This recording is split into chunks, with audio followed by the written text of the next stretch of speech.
Okay जी, hello everyone and welcome to लॉग academy. तो हम अपने इस न्यूमेरिकल एनालिसिस की जो भी हमारी सीरीज़ चल रही है, छोटी मोटी ही सही, क्योंकि हमें पता है बहुत सारे सब्जेक्ट्स हैं, तो हमने थोड़ा सा शॉर्ट में पढ़ना है। औरों की तरह नहीं कि बहुत ज़्यादा लेंदी हो जाए, हमारे लिए टीडियस हो जाए, क्योंकि बहुत ज़्यादा सब्जेक्ट्स ऑलरेडी हैं हमारे पास। ठीक है, इस सब्जेक्ट से बेटर और भी बहुत सारे सब्जेक्ट्स हैं, मैं कई बार बोल चुका हूँ, लेकिन फिर भी आप अगर यहाँ तक पहुँच गए हैं, इन्हें देखते देखते लेक्चर्स को यहाँ तक पहुँच गए हैं, तो हम एक और टॉपिक डिस्कस करने वाले हैं, गॉस सीडल मेथड, या मैं बोलूँ सिर्फ सीडल मेथड, और गॉस तो आ गया बीच में, आना पड़ा उसे। इस मेथड से पहले हमने गॉस जैकोबी मेथड करा था। ठीक है, किसी ने अगर थोड़ा बहुत देखा हो तो गॉस जैकोबी मेथड में देखो हम कर क्या रहे थे, हम linear system of equation solve कर रहे थे न्यूमेरिकली। ठीक है, तो होती क्या है हमें पता है, ax इक्वल टू बी, ये एक स्टैंडर्ड फॉर्म होती है। ठीक है, जहां पर एक मैट्रिक्स बनता है, x1 x1 x2 xn वो बनते हैं, और b b1 b2 b3 bn। ठीक है, हमने गॉस जैकोबी मेथड जो किया था उसमें हमने क्या देखा था, देखो हमारे पास सिस्टम ऑफ इक्वेशंस है, मैं फिर से यही चीज लिखता हूं, जैसे a11 x1 plus a12 x2 plus dot dot dot dot dot plus a1n, इसे थोड़ा सा यहाँ लिखते हैं, a1n xn equal to b1। ठीक है, एक और हमारे पास कोई और इक्वेशन है, a2n xn equal to b2। चलो ये भी लिख लो, a22 x2। ठीक है, अब ये डॉट डॉट डॉट बड़े काम की होती हैं ऐसे टाइम पे, डॉट बनी इसलिए x1 plus an2 x2 ann xn equal to bn। ठीक है, ये चीज़ क्लियर है नहीं? ठीक है, अब देखो हमें ये एक चीज़ क्लियर और भी होनी चाहिए, ना भी हो तो भी क्लियर होनी चाहिए कि हमने किया क्या था। देखो हमने जो इससे पहले जो हमने गैस जो जैकोबी नहीं, गॉस जैकोबी मेथड जो हमने किया था, उसमें हमने एक चीज क्लियरली देखी थी, क्या कि जब हम इस x1 को, इस सिस्टम ऑफ इक्वेशंस को सॉल्व कर रहे थे, हमने क्या करना था, इस x1 को हम उधर लेकर मतलब इधर रखते थे और सबको हम उधर ले जाते थे, x2 को फिर इधर और सबको हम उधर। ठीक है, मैं अगर देखूं इसको, x1 equal to b1 minus, ठीक है, और क्या आएगा, x1 वाली टर्म इधर और सब इधर, तो a12 x2 ऐसे ही उधर चला जाएगा, वो सब माइनस में, minus a12 x2 minus a13 x3 minus आगे ऐसे चलता रहेगा, माइनस a1n xn। ठीक है, डिवाइडेड बाय हम क्या कर रहे थे, जो हमारा x1 के साथ जो कोफिशिएंट था वो ऑब्वियसली यहीं आएगा, फिर हमने x2 कर रहे थे। ठीक है, x2 में हमने क्या किया, अब ये वाली टर्म इसकी बात हुई, तो b2 माइनस और ये सब इधर, b2 माइनस a21 x1 था, a21 x1। अब बताओ अगली टर्म क्या आएगी, यहां पे minus, next term a22 x2 नहीं, वो इधर है, a23 x3 minus dot dot dot dot minus a2n xn divided by जो इसका कोफिशिएंट था a22। ठीक है, ये सिंपल सी वही गेम है जो सबको बोरिंग तरीके से खेलनी होती है। इसमें क्या आएगा, an1 x1 minus an2 x2 minus dot dot dot minus ann xn divided by, अच्छा xn नहीं आएगा, an इधर आएगा n minus one, an minus one x n minus one divided by an xn था ना, तो ये an यहाँ। ठीक है जी, क्लियर है ना ये बात? हमने ये किया था, मतलब ये तो सब नहीं किया होता एक्चुअली में ना, system linear system of equations को हमेशा हम ऐसे सॉल्व करते हैं। हमने देखो गॉस जैकोबी मेथड का मैं बताऊं अगर आपको, हमने क्या किया था गॉस जैकोबी मेथड के लिए, जैसे हमने सारे के सारे solution of algebraic and transcendental equations में किए थे, जितने भी मेथड किए थे, हमने एक एज्यूम वैल्यू एज्यूम करते हैं ना हम, न्यूटन रेफसन मेथड है कोई भी, हमें पहले एक एक्स नॉट एज्यूम करना पड़ता है, गैस वैल्यू, इनिशियल वैल्यू। तो हमने गॉस जैकोबी मेथड में वो क्या किया था, हम लिख रहे थे एक्स नॉट, इसको पहली जो गैस वैल्यू हम इसे मान रहे थे x2 nought dot dot dot x n nought. ठीक है। जब हमने x1 नॉट वगैरह यहाँ पर हमने कुछ मान लिया था, ठीक है, 1 1 ले लो, या हमने कुछ क्वेश्चंस भी देखे थे उसमें जो c आ रहा था, जो कांस्टेंट, हमने उसे एज्यूम कर लिया था, ठीक है। अब देखो इसमें क्या काम होगा, मतलब समझ रहे हो ना ये चीज, जब हम x1 1 निकालेंगे तो फिर x2 तो है नहीं हमारे पास, x2 तो हमें आगे निकालना पड़ता है। तो जैकोबी ने क्या किया, वहां पर वो एज्यूम कर ली वैल्यू, और वो जो एजम्पशन वाली वैल्यूज है वो यहां रख दी, 0 0 0, ठीक है, x2 नॉट वगैरह। जब हमने x2 1 निकाला तो भी उसने क्या किया, गॉस जैकोबी का बता रहा हूं मैं अभी, ठीक है, जैकोबी ने काम किया था ये। फिर जब हमने xn 1 मतलब फर्स्ट इटरेशन पे निकालना था तो x1 नॉट x2 नॉट, ठीक है, ये काम किया उसने गॉस जैकोबी ने। अब तक का सारा काम ये गॉस जैकोबी का है। अब सीडल ने थोड़ा सा इसमें चेंज कर दिया। सीडल ने क्या किया, उसने थोड़ा सा बुद्धि यूज करी उसने। वो कहता अगर हमें रूट और ज्यादा पास लेकर आना है तो हम इतनी मेहनत क्यों कर रहे हैं। वो कहता कि जब हमारी यहां तक x1 की वैल्यू 1 पर फर्स्ट इटरेशन पर निकल गई तो क्यों ना हम ये काम करें। मतलब ये तो ठीक है, आपने ये एज्यूम कर लिया एंड ऑल दैट, ये सब आपने किया, लेकिन जब हमारी x1 पर फर्स्ट इटरेशन आई, यहां पर ठीक है हमारे पास प्रॉब्लम है, हम यहां पर 0 0 ही लेकर चलना पड़ेगा, क्योंकि मतलब यही वाली वैल्यूज हमें लेनी पड़ेंगी, ठीक है, ये वाली जो एज्यूम्ड है वो हमें लेनी पड़ेंगी। लेकिन अगर मैं x2 पर 1 x2 एट 1 अगर मैं देखूं तो मेरे पास यहां पर x1 ये जो है ये x1 नॉट, ये तो मुझे एज्यूम करने की जरूरत नहीं है, वो वाली वैल्यू लेने की जरूरत नहीं है। क्यों, क्योंकि ये अब मेरे पास आ चुकी है, ये काम कर रहा है सीडल, ठीक है, सीडल कर रहा है। गॉस उनका हेड है तो नाम तो आएगा उसका, लेकिन काम सारा सीडल कर रहा है। क्या कह रहा है वो कह रहा है कि x1 एट फर्स्ट इटरेशन में निकाल चुका हूं, और यहां पर मैं x1 एट 0 क्यों लिख रहा हूं फिर, क्योंकि ये तो मैं पहले निकाल चुका हूं। तो वो फिर कहने का मतलब समझ रहे हो, वो बेसिकली ये चाहता है कि मैं x1 एट 0 की जगह x1 एट 1 रख दूं, और x3 एट 0 ये तो मजबूरी है मेरी, क्योंकि मेरी तो x3 वाली टर्म तो अब यहां आएगी, तो ये तो मेरी मजबूरी है कि यहां पर तो मुझे 0 रखना पड़ेगा। ये मेरी मजबूरी है x4, ये मेरी मजबूरी है xn नॉट रखनी पड़ेगी। समझ रहे हो बात या नहीं समझ रहे हो, ठीक है। अगर समझ रहे हो तो ये भी समझो कि मान लो अब x3 हम लिखते हैं, ठीक है, तो हम क्या करेंगे, b3 minus a31 x1 minus a32 x2 minus ये 3 वाली टर्म यहां आ जाएगी, तो a34, ठीक है, a34 x4 minus dot dot dot ऐसे ही a3n xn डिवाइडेड बाय इसका कॉफिशिएंट a33। समझ रहे हो चीज या नहीं समझ रहे हो। मतलब मैंने x3 वाली टर्म एक और लिखकर दिखा दिया आपके समझने के लिए आपके, ठीक है। अब देखो एक और चीज, अब हम फिर से वही, गॉस सीडल क्या कर रहा है, गॉस सीडल कर रहा है x3 एट 1 निकालना था, गॉस सीडल कहता मैं x1 एट 0 क्यों रखूं। समझ रहे हो, इसमें पहले जैकोबी ने सब में 0 रखा, लेकिन सीडल क्या कह रहा है कि भाई मैं x1 एट 1 तो निकाल चुका हूं ना, तो मैं ये क्यों नहीं यूज कर देता। फिर x2 एट 1 भी तो मैं निकाल चुका हूं, मैं फिर ये क्यों नहीं यूज कर देता। और यही काम कर दिया सीडल ने। सीडल कह रहा है कि मैं पहले 0 0 रखूं, फिर मैं अगले स्टेप में जाऊं, फिर 1 1 रखूं, वो काम मैं नहीं करूंगा, मैं पहले ही चेंज कर दूंगा। यहां जो उसने 0 0 लिए थे 0 0 0 0 जैकोबी ने, उसने सीडल ने क्या किया, फर्स्ट स्टेप में बस 0 0 रख दिया, और सेकंड स्टेप में उसने पहली इटरेशन जो उसकी आई थी वो यूज कर ली, ठीक है, दूसरी जो आई थी वो यहां यूज कर ली। अब तो उसकी मजबूरी है, अब तो आगे उसे 0 0 रखना ही पड़ेगा। समझ रहे हो ये बात या नहीं समझ रहे हो, अब उसे रखना ही पड़ेगा, है ना।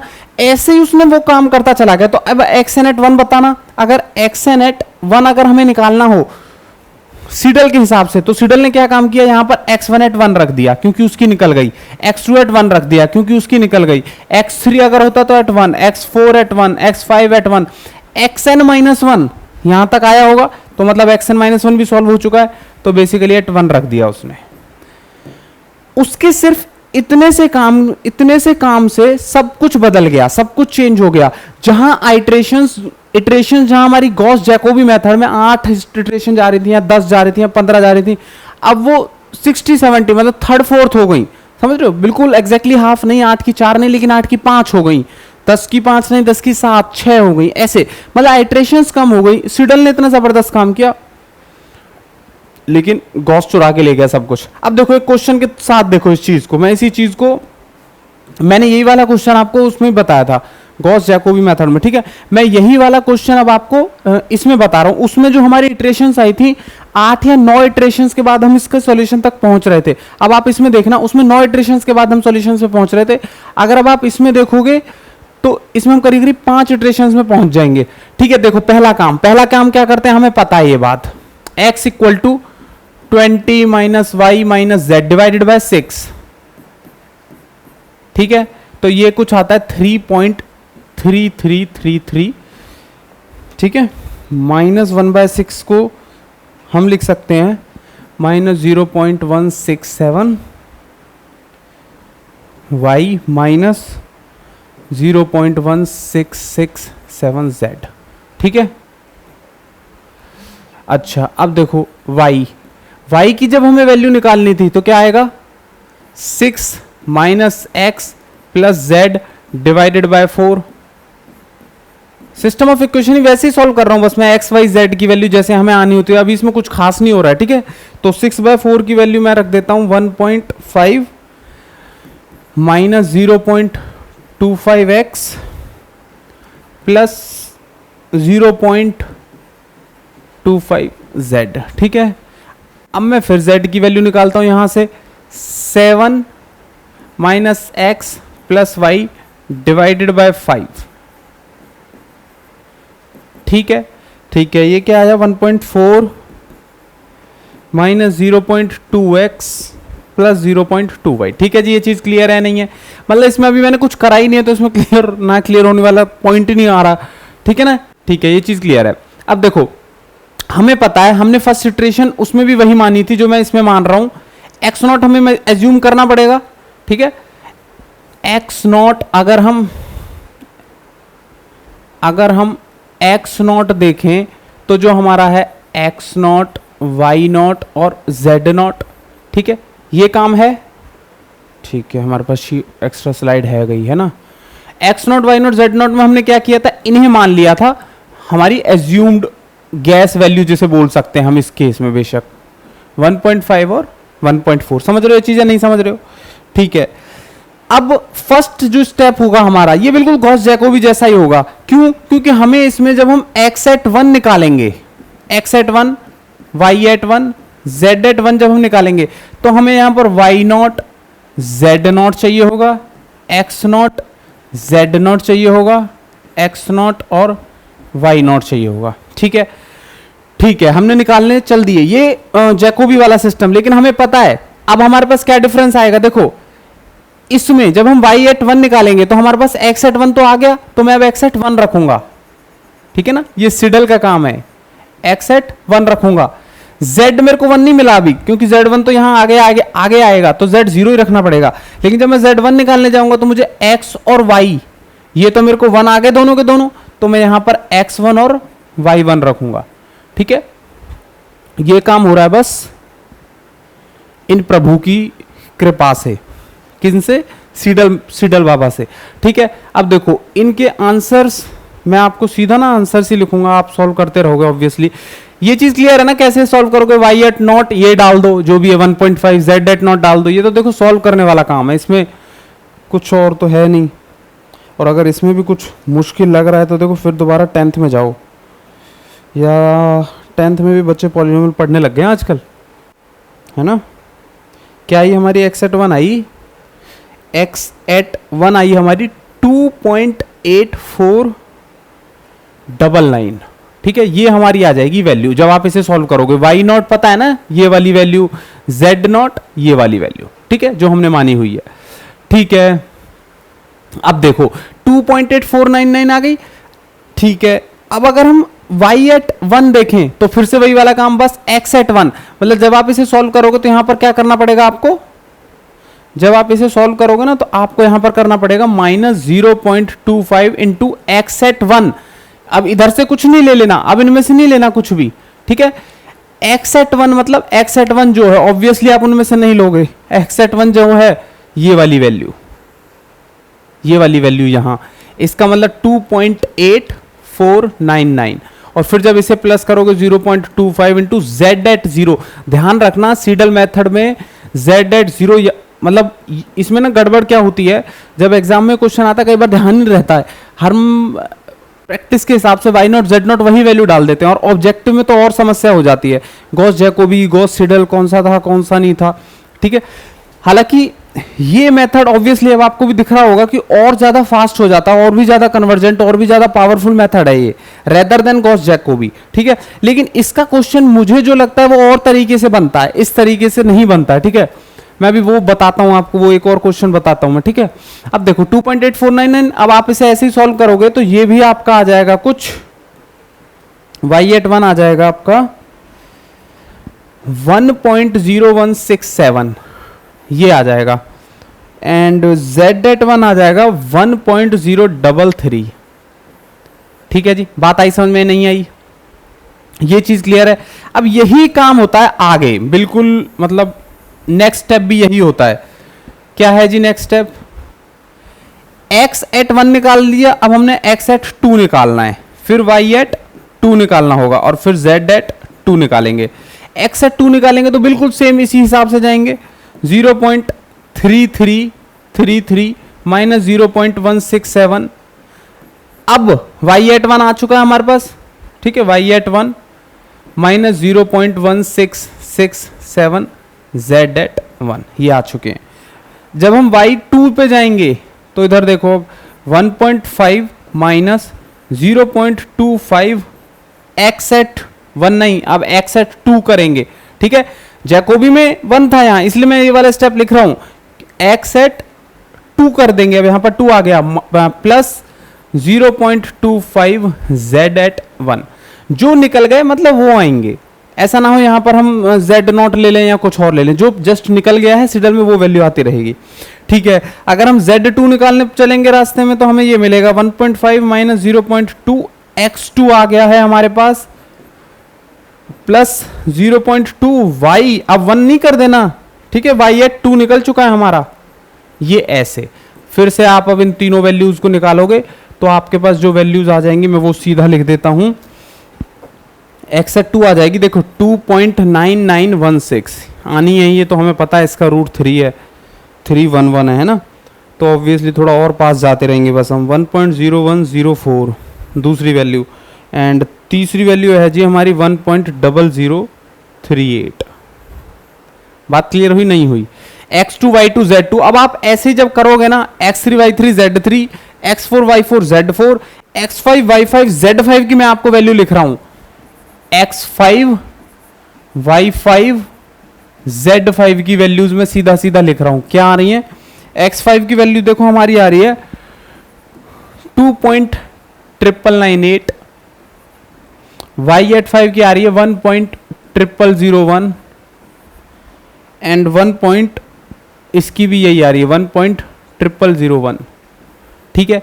ये क्या है जी हमारा x5 y5 z5। अगर मैं इनको अप्रोक्सीमेट देखूं तो दूर दूर तक 3 दिखाई दे रहा है, 1 दिखाई दे रहा है, 1 दिखाई दे रहा है, यही सॉल्यूशन है ना। x5 y5 z5 बेसिकली हमारे ये x y और z, ये हमारे इसके सॉल्यूशन है। ये बात क्लियर हो रही है नहीं हो रही है? देखो इंपॉर्टेंट चीज पर फिर दोबारा ध्यान दो एक बार, जब हम फर्स्ट इटरेशन पर निकाल रहे हैं ना, ये सिडल मेथड से यही आई हमारी फर्स्ट इटरेशन की value, x@1 y@1 z@1।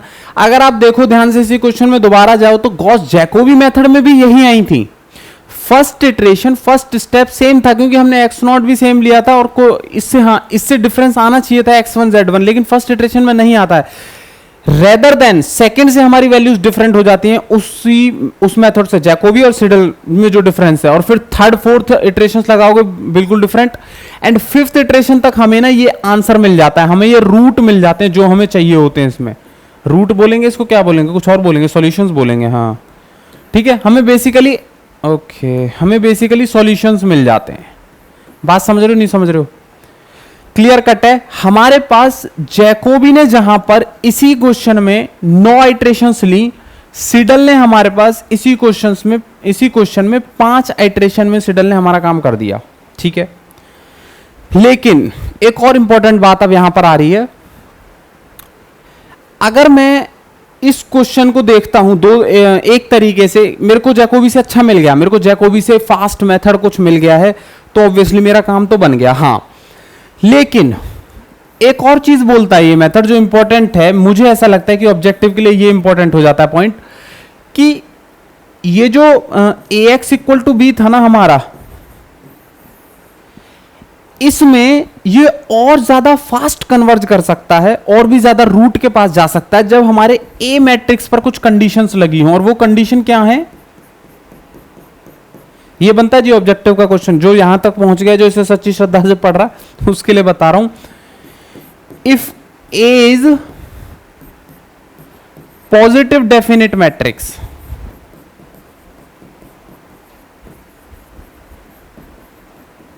and diagonally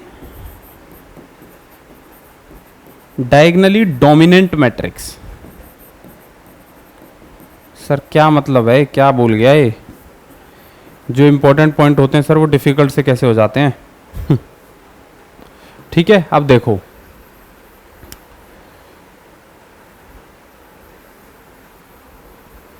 ये बोल क्या रहा है।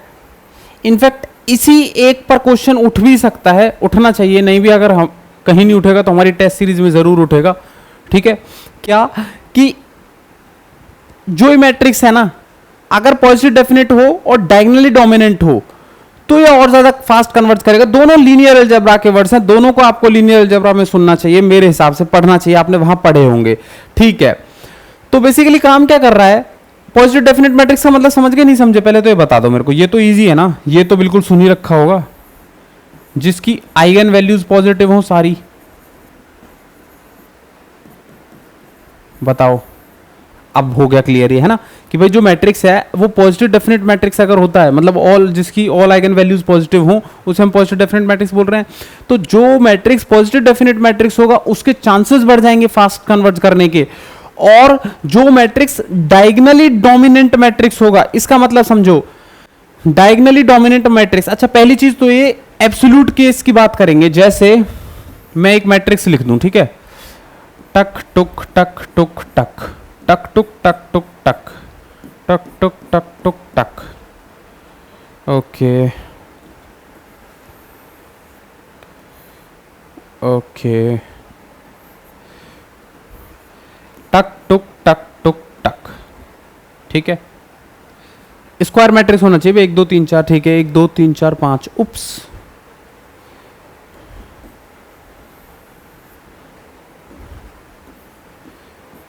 सर कॉन्सेप्ट पे भी आ जाओ, मैट्रिक्स ही बनाते रहोगे। देखो, डायगोनली डोमिनेंट मैट्रिक्स क्या होता है? डायगोनली डोमिनेंट मैट्रिक्स होता है जब मैं किसी भी रो में देखता हूं, रो में मेरा डायगोनल एलिमेंट, जैसा कि नेम सजेस्ट कर रहा है, बट किसी भी रो का ध्यान रखना, किसी भी रो में जब मैं डायगोनल एलिमेंट डोमिनेंट होता है, डोमिनेंट का मतलब समझ गए, डोमिनेंट शक्तिशाली बनता है जो, ठीक है। ऐसे क्यों फेस बनाया जाता है शक्तिशाली बनने पे? बॉडी बिल्डर्स है ना। जो डायगोनली डोमिनेंट होता है मैट्रिक्स, बेसिकली आप पूरी रो को देखोगे, इस पूरी रो को देखोगे, और डायगोनल एंट्री कौन सी है पता चल गई, ये। अगर ये इस एंट्री का मैग्नीट्यूड, इस एंट्री का अगर मैग्नीट्यूड, अगर इस एंट्री का मैग्नीट्यूड सबसे ज्यादा होता है तो वो डायगोनली डोमिनेंट होता है ना। मतलब हर उसमें, पूरे मैट्रिक्स में। अब मैं इस रो में देखता हूं, ठीक है, और मेरा ये वाला डायगोनल एंट्री है, अगर इसका मैग्नीट्यूड सबसे ज्यादा होता है, और मैं इस रो में देखता हूं और अगर इसका मैग्नीट्यूड सबसे ज्यादा है, समझ रहे हो ना चीज? मतलब पूरे मैट्रिक्स में रो में देखो और डायगोनल पर जो एंट्रीज हैं उसका मैग्नीट्यूड सबसे ज्यादा है, तो मैं ऐसे मैट्रिक्स को बोलता हूं डायगोनली डोमिनेंट मैट्रिक्स। बात हुई क्लियर? नहीं हुई? मतलब समझ गए ना ये चीज?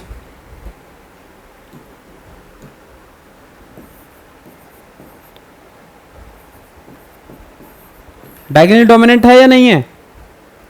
बिल्कुल है, समझ गए ना ये चीज? तो बेसिकली क्वेश्चन क्या बन जाता है, which of the following is, which of the following matrix will be, okay question नहीं बन रहा है अभी।